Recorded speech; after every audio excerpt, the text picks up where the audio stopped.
Welcome back. My name is Mark Silver. This is the next in a series of videos based on my book and an understanding at this point of the different criteria in the DSM-5 for borderline personality disorder. The next symptom is identity disturbance. Our identities are a composite of personal appearance, friendships, family, culture, endeavors, productivity, education, employment, and so on.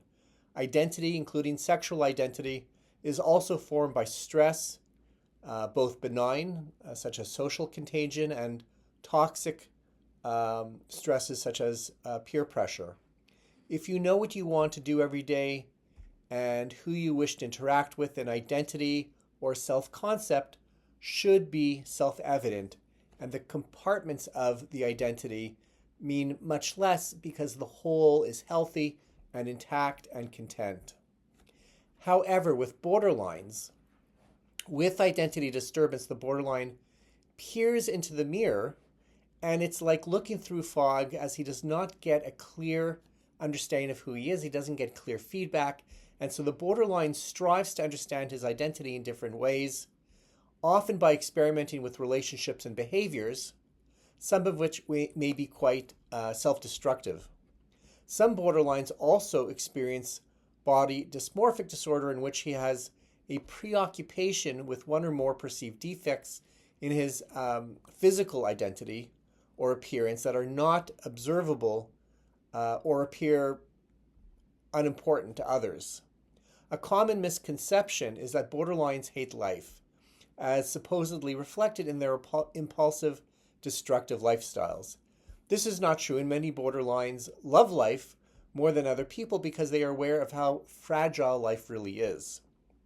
Often the borderline suffers from identity disturbance because he is disappointed in himself and may even harbor self-loathing, but loves life and even desires to participate in various activities, hoping for a feeling of accomplishment and enjoyment. However, when a person's identity is unclear and he then hates himself, it's impossible for him to participate in activities with any sense of enjoyment because the person he's with, himself, is constantly there. Because the borderline lacks an empirical sense of self, he is always trying to achieve a sense of self that is never truly possible, which is an extremely frustrating and anxiety-provoking endeavor.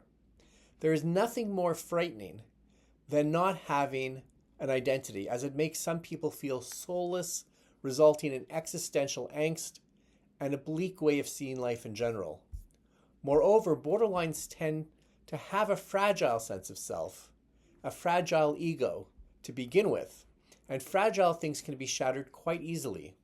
And once shattered, regaining coherence and identity stability can be daunting, if not impossible.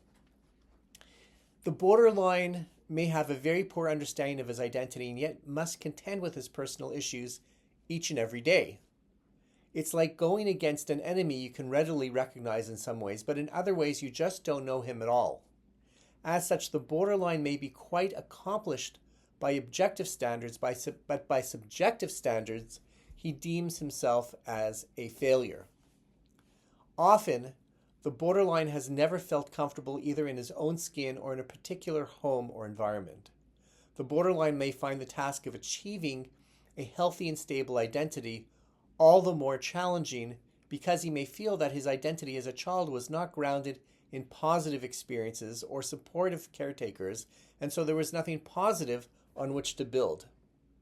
There is only one thing worse than not knowing yourself and not knowing who you are, and that is knowing you are the result of solely negative experiences and negative memories.